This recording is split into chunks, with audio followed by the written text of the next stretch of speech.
Hello, beautiful. Well, looks like I only have 18 days left.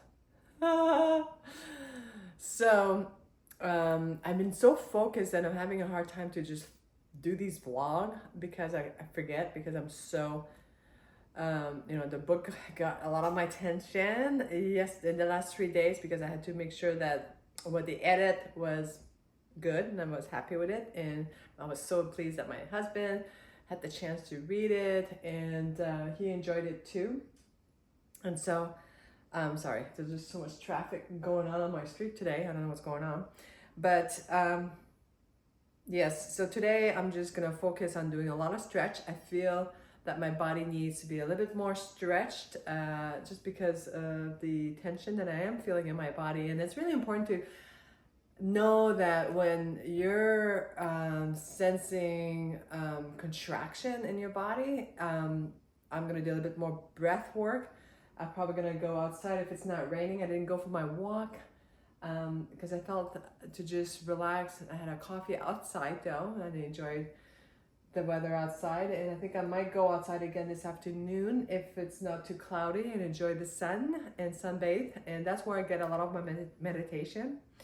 And while I'm doing my stretches this morning, I'll be listening to a course. It's called the Magdalene's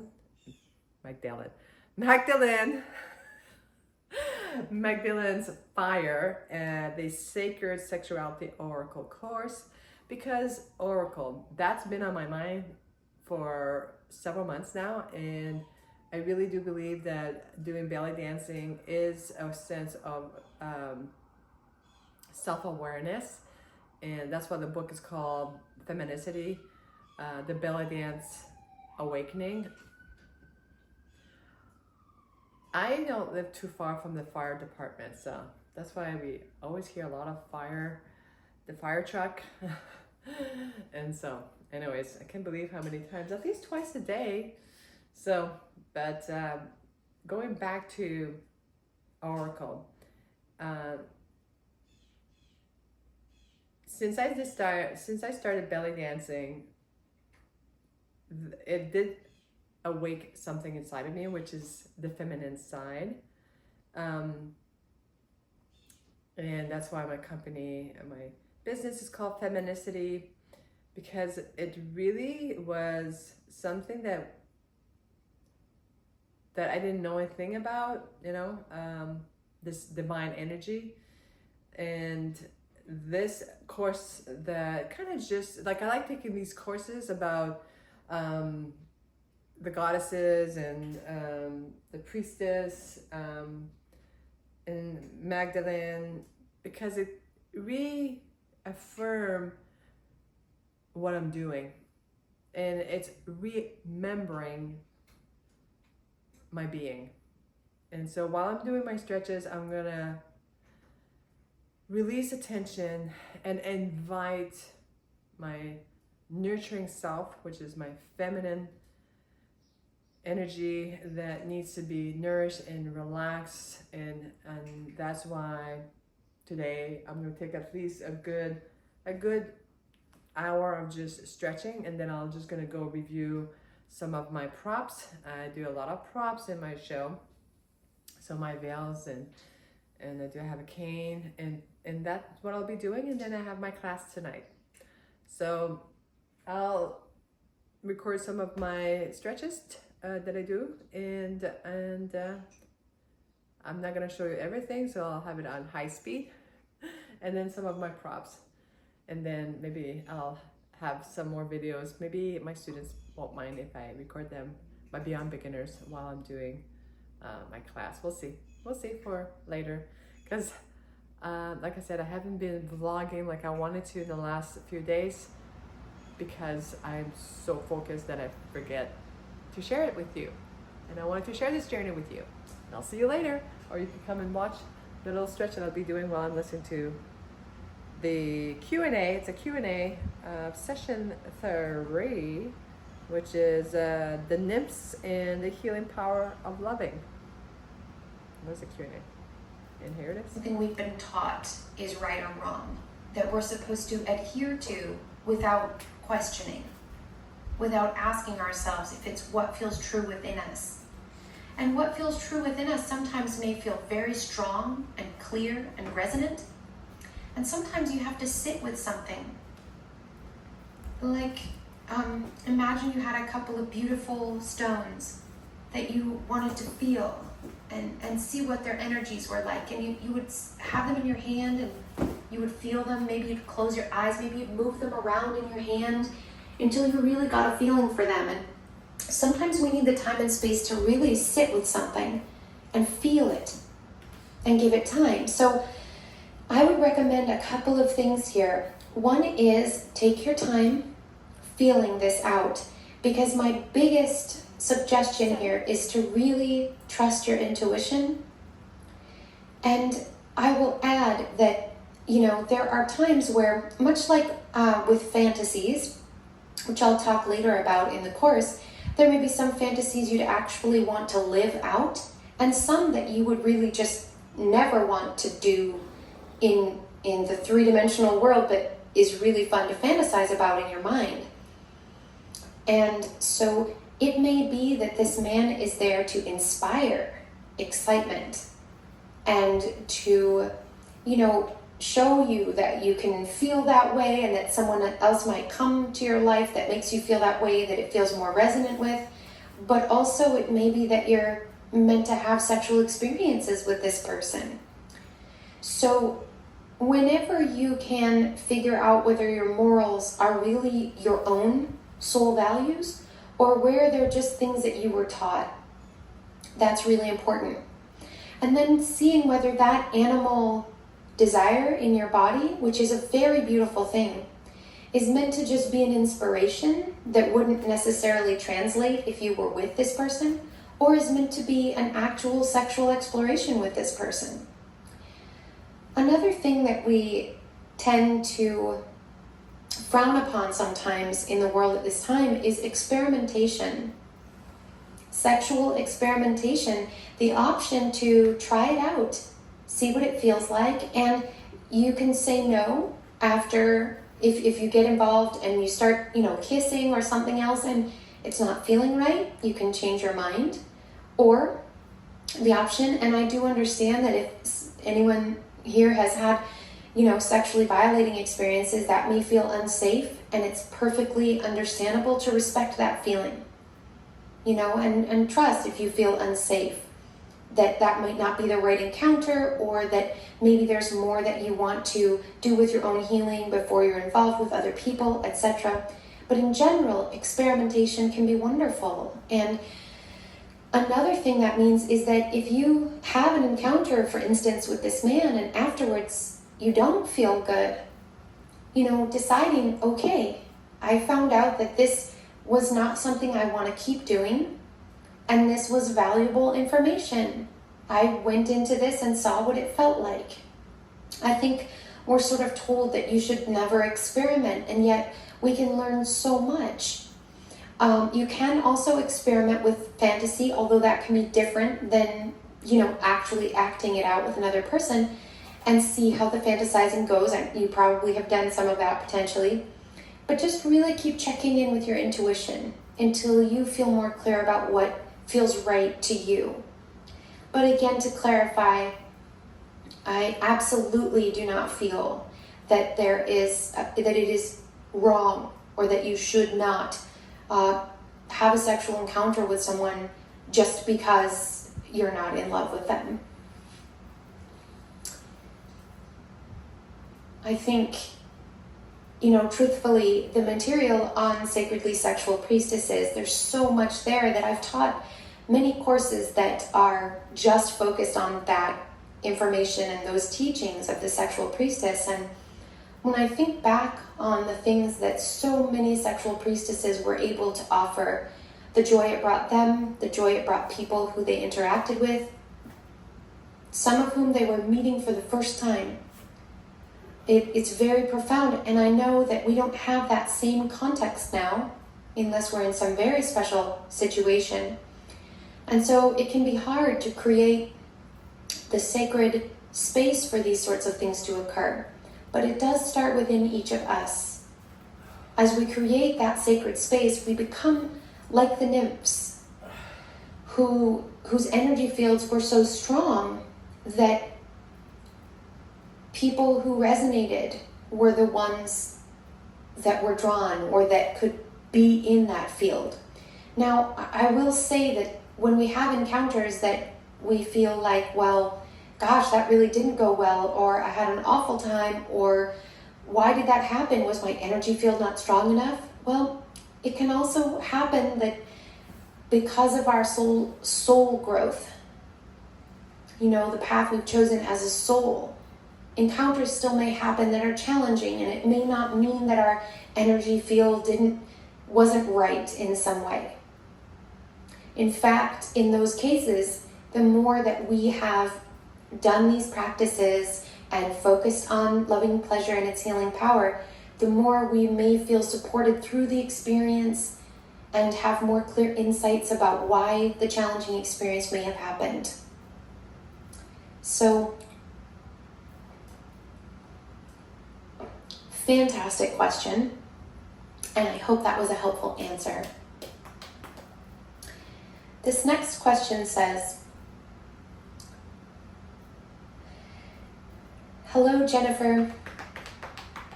So, I've had such conflicting feelings about being sexual, both with myself and others, perhaps since puberty. Sure, the Roman Catholic upbringing runs deeply in the background of my belief system, but even as an adult exploring other spiritual options, the words of the shaman, I'm not sure, often ring in my ears. The words of a shaman often ring in my ears. That sexual interactions can be, and for some people always are, energetically draining experiences.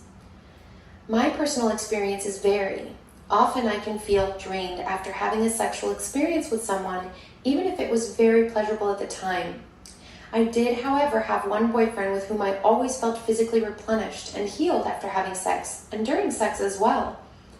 And even with self-pleasuring, I can be very physically present, move at my own gentle pace, and after the post-orgasmic endorphins have worn off, I feel that drained feeling, a sort of numb headache and body ache.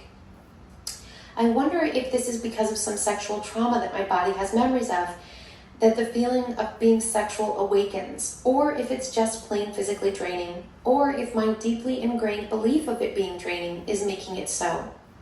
So what is the question exactly? Are some kinds of orgasms potentially more draining than others? Is there any basis to the claim that sexual encounters can drain life force energy? Is there a way to train myself to gently, patiently, train myself out of or feel my way out of having draining sexual experiences? All right, what a great question. So, I have many things to say about this. And the first is I'm going to totally confess that I have this little pet peeve about a lot of the traditions that talk about sexual experiences and especially orgasm being draining, like across the board being draining. And there are many differing approaches and ideas about this in terms of what we would consider to be male sexuality or like penis-focused sexuality and ejaculation versus what would be considered female sexuality and female orgasm. And there are many factors that can come into this, having to do with everything from someone's health to how they feel about sexuality. So I'm going to directly address many of the aspects of how this issue can come up, and I'm really glad that it did. And I will be talking more about orgasms in general in the session on orgasms. So the reason that it's a pet peeve for me, if I can call it that, is because anything that we do in this world could potentially, let's say, could become draining or could be nourishing to us. So if you are someone who loves gardening and you go into your garden and you spend time out there and it's just the perfect amount of sunlight and everything's beautiful and you have a great day and it feels so good and you feel energized afterwards. But if you go out there on a day when you don't really want to, or when you're exhausted, or when so much else is going on for you, you might feel really drained during or after that experience. Now, that doesn't mean it didn't have its place. Sometimes the gardening is going to bring up stuff we haven't been looking at, and we're going to talk about that as well, so that we can look at it and move through it. And then in that case, even when we feel it sort of brought us down, there was a reason, right? It was part of a healing, and ultimately everything is part of a healing, but I deeply understand why you would not want to have your sexual experiences always be draining, definitely. So we'll talk about that. But it's really important to understand that, yes, it really can vary depending on where you are with your sexuality and your health and which partner you are with, or what's going on in your relationship to your own self-pleasuring. To say across the board that sexual experiences and orgasm can be draining,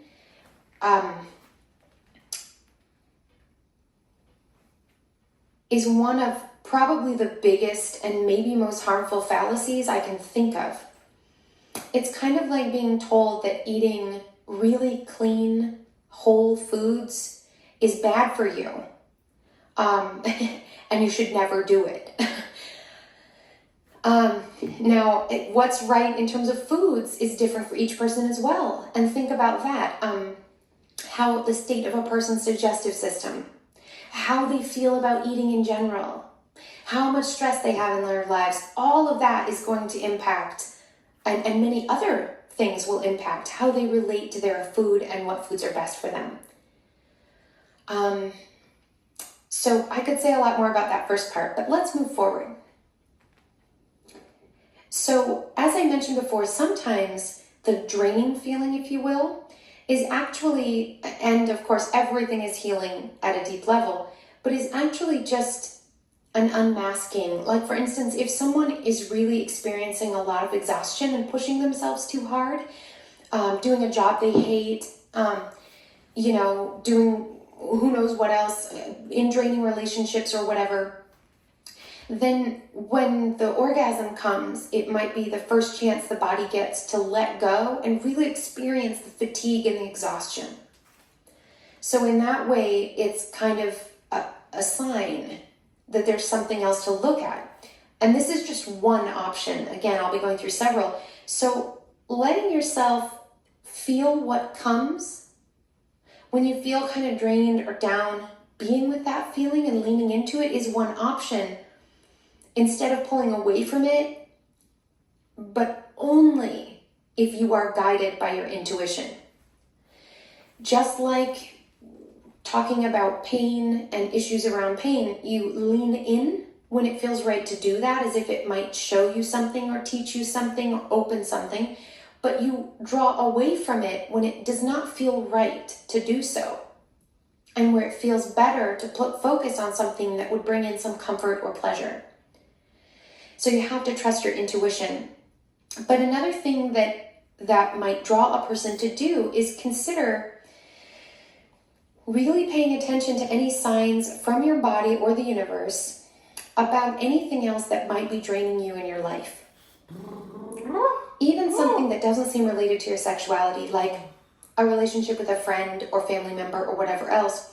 And even if you don't know exactly how to change that right away, like if you're in a job you hate, but you're not sure what your next step is yet, this might inspire you to really finally get your new resume together and look for something else, or take other action.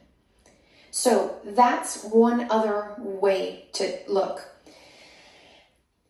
As you continue to do what we're talking about here in this course, focusing on loving pleasure, focusing on being able to bring awareness into your pelvis, and so many of the other things we're going to talk about in this course, you will bring healing energy, not only to your entire sexual system and your body in new ways, but also to your relationship to sexuality and your thoughts and feelings about it. And this is really a crucial piece. So while one more thing I wanted to address is your health. There are definitely health conditions that can create an environment in the body where orgasm can have some after effects that don't feel so fabulous. So checking in on your overall health, trusting your intuition about what kind of practitioner to see, an MD, a naturopath, a holistic MD, something, what you're going to decide feels right, can be useful and helpful in this journey for sure. One of the biggest pieces here, especially in relationship to this beautiful sharing from this particular individual, is really letting this be a motivator to address any shame and really get in there and look at those conflicts, the conflicting feelings about being sexual. But when I say really dig in, again, I just really want to remind everyone that doesn't mean that you have to suddenly roll up your sleeves and just do nothing but go through old sexual concepts and just work on burning them off and changing them. What I mean in this way of this material is to continue to focus on the loving pleasure and how you can allow that into your life, self-gentleness, radical self-acceptance. Continue doing whatever practices from this course are going to speak to you most. And then those conflicting feelings are going to keep coming up. And if and when the moment feels right, you're going to probably feel compelled to look at them more deeply or to have new insights arrive about them. So this is something that will happen on its own. Because the last thing all of us need is another obstacle course of intense suffering or processing that we feel we have to set aside all the joy in our lives for and just plunge into. If there are dark nights, if you will, that we are meant to plunge into, it will happen. I've had mine in this life and before, definitely. And I totally understand why they needed to happen. And that's a great gift in my life. But it doesn't have to be that way. It can be that you simply gently start to become more aware, like things bubbling up to the surface of where those roots of those conflicts are. And that you simply begin to feel that, I'm going to be talking about shame and how to address shame. And that's going to be really, really helpful. So I'm not just saying, hey, address all your shames and not giving more information about it. There will be some great support for all of this. So I just want to say a couple more things. And one is that your sexual nature is so perfect, so inherently beautiful and resplendent and innately intelligent and wise in a way that is incredible to even conceive of.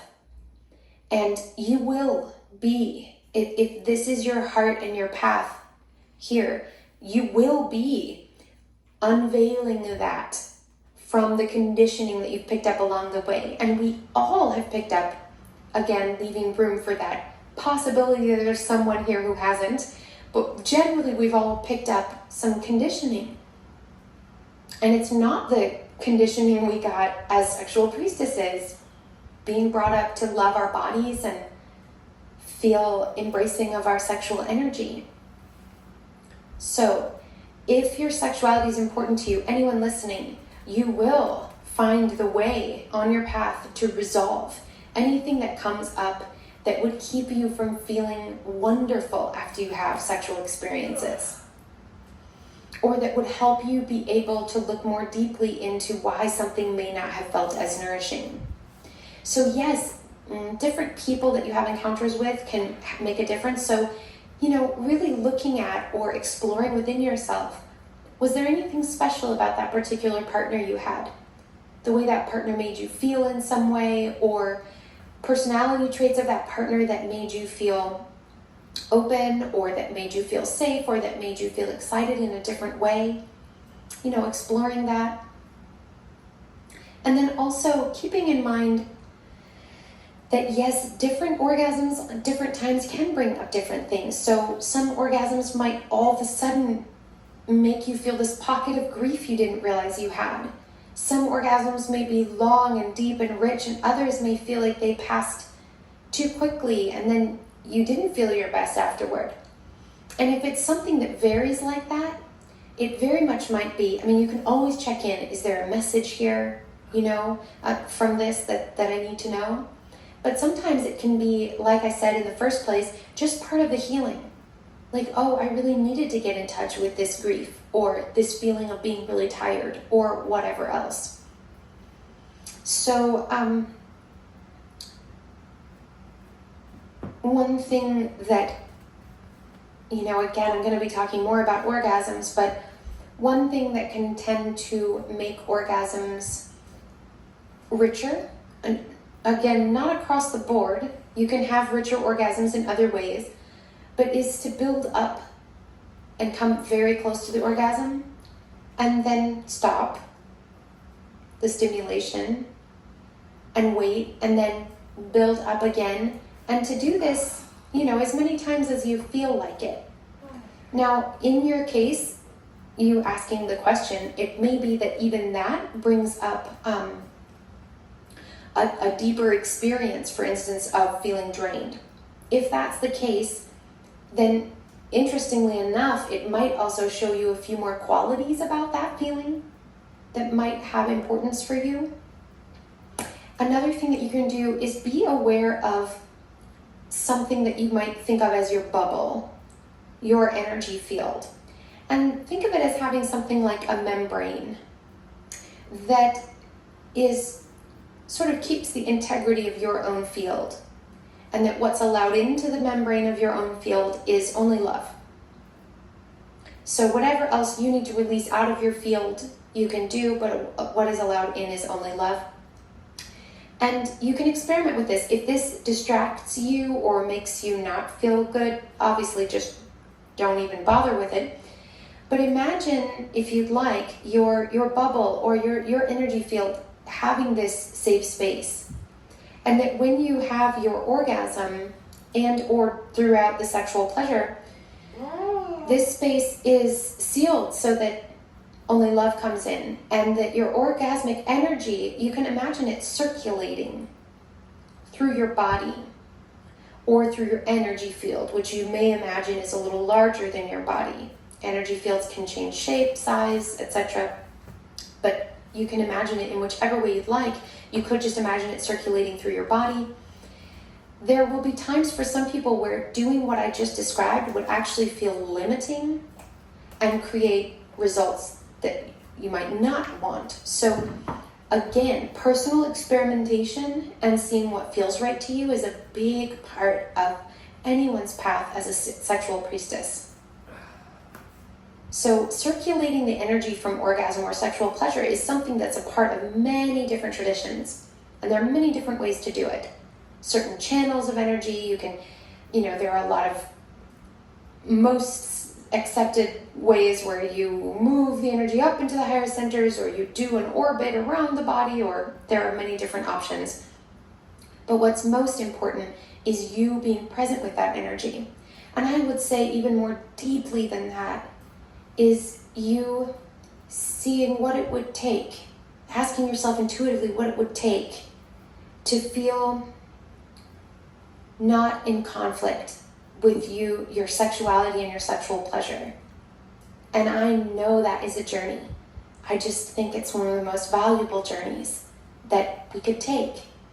And that even when we come up against hindrances or what feels like blockages or obstacles, ultimately what will come from moving through those is more gifts, more of our beautiful sexual energy being accessible to us. So I do not mean to say that anyone who teaches that orgasm can be draining is certainly meaning any harm at all. There are a lot of well-meaning teachers and traditions that simply hold a different understanding than the nymphs or the sexual priestesses. And they may be speaking about specific circumstances where, if you are not, for instance, coming from some level of a foundation of self-love, there could be a not positive result in some way. Just like if you push yourself to do something you're not up for, even if it's something you usually love, like I talked about with the gardening, it may feel draining to you. So it's always about trusting that inner pulse and inner knowing. And again, the experimentation it may take to really get clear on what that inner pulse and inner knowing is telling us, and then the fortification and the courage it takes to speak for that and make choices based on that. Because we may start to feel that pulse and that knowing strongly and still be scared to speak up because of past experiences where we received punishment or went through traumatic experiences in this life or before as a result of speaking up, as a result of even feeling that pulse. But as we start to feel it more strongly and reintegrate it into our lives, the benefits of it are just undeniable. It's truly profound. So, at our own pace, I think those are some very helpful, different things to potentially look at. And again, it will be different for each person. So please know, some of this totally may not apply to you who might be having this experience, you who asked the question, or anyone else having this experience, and some of it might. Finding out what our bodies are telling us, and how much of it feels like it comes from that deep place of inner knowing is just a beautiful and crucial skill. And it comes from deeper body awareness, like we've talked about, and it comes from increasing this relationship to pleasure in a way that helps us to get in touch with our inner knowing and authenticity. Right? Okay. So, the next question is, how do I stop being scared of the power in my womb and pelvis? There are so many times I enjoy the flow of life force in my body, and my brain starts to kick off any doubts, and then again everything goes down and I feel like I'm on meds. It's kind of like waves, but I think there is a really old structure I do not get over. For a long time, punishing myself somehow for being myself was, and sometimes still is, an issue, and I'd love to overcome it. I did a lot of trauma therapy, but still it is like my everyday work to keep on loving every little bit inside myself that is still into punishing. I have a room in my heart where I take all these parts of me and let them evolve in their time inside my heart. But sometimes I'm simply sick of it. I just want to have more fun and pleasure and ... Okay. So this is a wonderful question, and there's very much that's in alignment with the last question. There's this description of feeling, the flow of life force in this person's body, and then the brain kicking in with doubts and everything going down, and feeling like this person feels like they're on medication. It just obviously sounds like not in any kind of good, positive, supportive way. And this sense of like waves, right? Like the pulse that I'm talking about. But I still think there's a really old structure, this person says, that I do not get over. So one of the things that actually just came to mind right away as a vision is how waves of the ocean tend to make an impact on a structure or on rock over time. And I absolutely understand. I want to say that I think it's wonderful that you are making this room in your heart and your everyday, loving every little bit inside yourself that's still into the punishing, and making this room to let them evolve in their own time, these parts of you. I just want to say that's wonderful. You're doing great, great, beautiful work. I also totally understand being absolutely sick of it and just wanting to not, sometimes it can feel like treading water. Like all your energy just goes into maintaining and trying to love the part, and then feeling that old structures are there, and then trying to love it again, and feeling that the parts that are into punishing, and then loving them again, and feeling like that takes a lot of energy and focus in a way that love to just feel free and run through the flowers in the field like a child or something, and just like a child who feels free. So again, first of all, just a deep respect for that. And I guess one of the things I want to start with is that there definitely can be breakthroughs on this path that let us take a huge leap, that make us feel that finally we're not, even though the work we've been doing is really good, that finally we don't have to do that work anymore the same way. So it's like getting a totally upgraded system of some kind, or feeling like something has integrated that hadn't before. You know, at some point there's an ocean wave that might be the one wave that knocks down the old structure of, let's say, a building or anything else. That one wave is the one that makes that final fundamental change.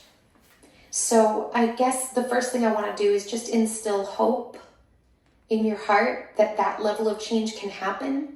Because especially when you share like you have here, that, you know, you've been through a lot of trauma therapy, it's like, I understand that feeling of like, well, I've done so much work.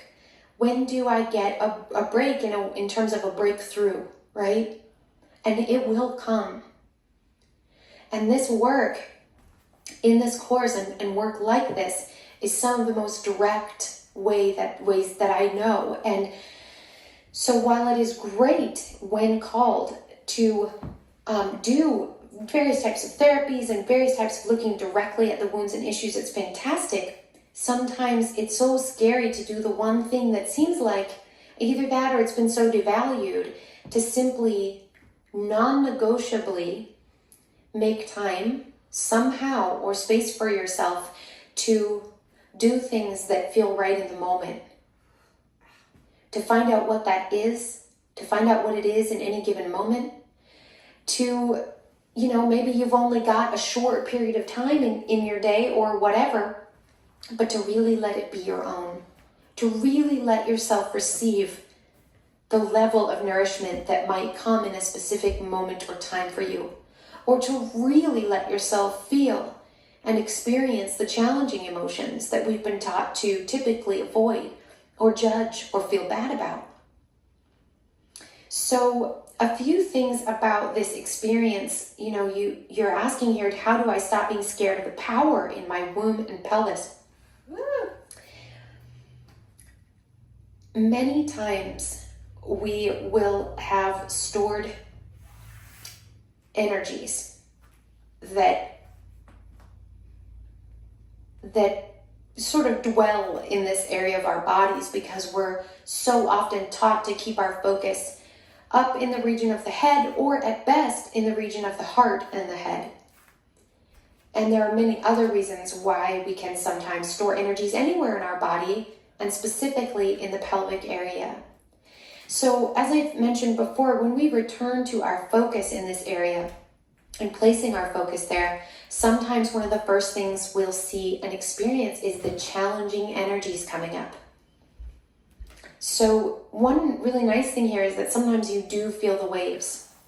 And instead of thinking that when something comes up that takes the wave away and then you feel bad like you're doing something wrong, I'm not saying that you do feel bad, I'm saying if you do, I recommend really noticing, okay, perfect, I was feeling the wave, and what the wave brought in was this limiting thought or idea or old thought or idea.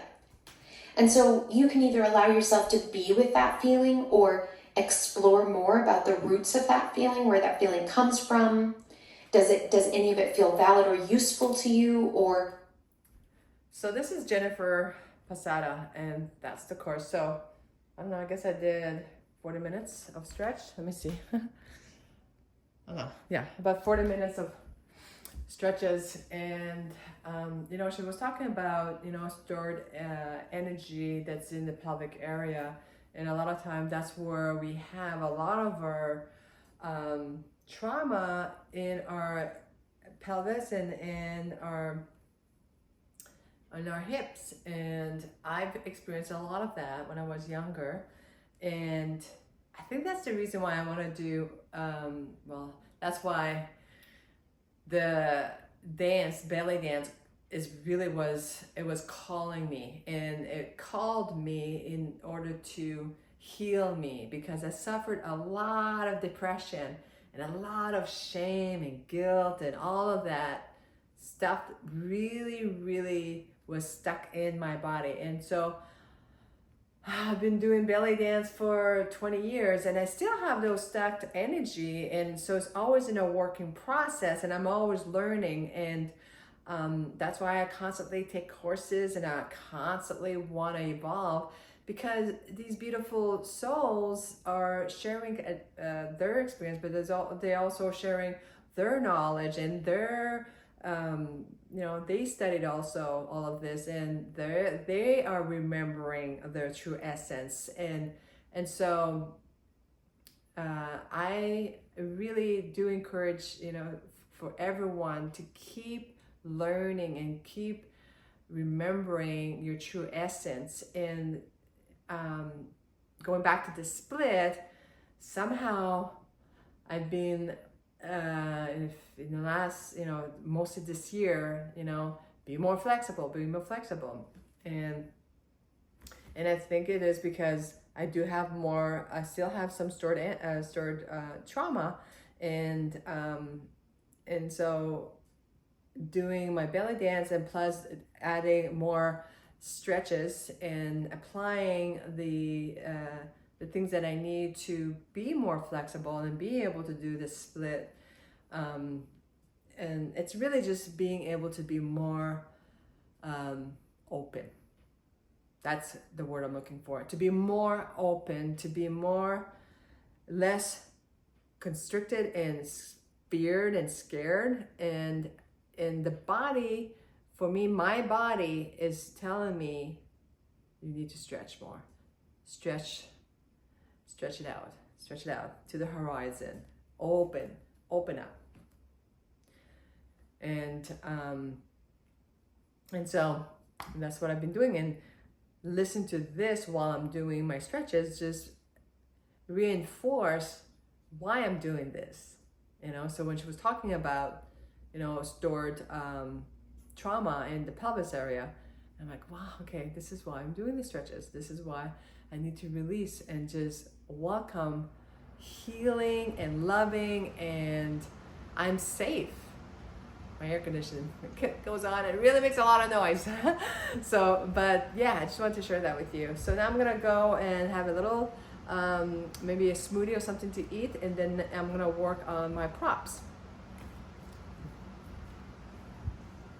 All right, so it's 3:10, and I did a bunch of drills, a lot of hip movement, and worked with my fan veils, and I had to reply to a lot of emails and miscommunication with things that happens when you're in business, when it comes to money issues. So much fun.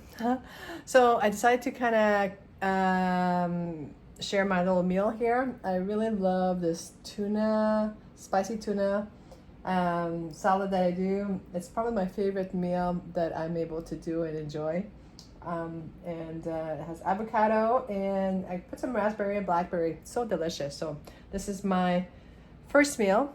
I usually now been eating just one meal, and I might have like a snack when I come back from class. So I won't be doing video of the class tonight, because I want to put this on my YouTube this afternoon, because when I come back at 8:30, 9 o'clock, then I have to do these editing and then put it on YouTube, and then I want to share it with these guys on Facebook.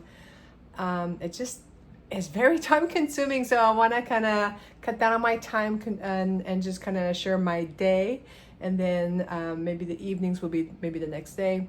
But yeah, I'm going to enjoy my beautiful meal and listen to, I will continue to listen to the course that I've been listening this morning, because it just calms me down, because just been getting some notification of people that are kind of scared because Trump came in and all that stuff. And I'm like, be at peace. Be at peace in your whole heart, your being, and just, just make things right that's around you. And I think just that's what I do. And then your positive vibe and not fear, but love and faith. Let that be the wave that and the frequency and the vibration that's gonna come out. Do not fear. Okay? All right, I'll see you tomorrow. You have a wonderful day. Bye.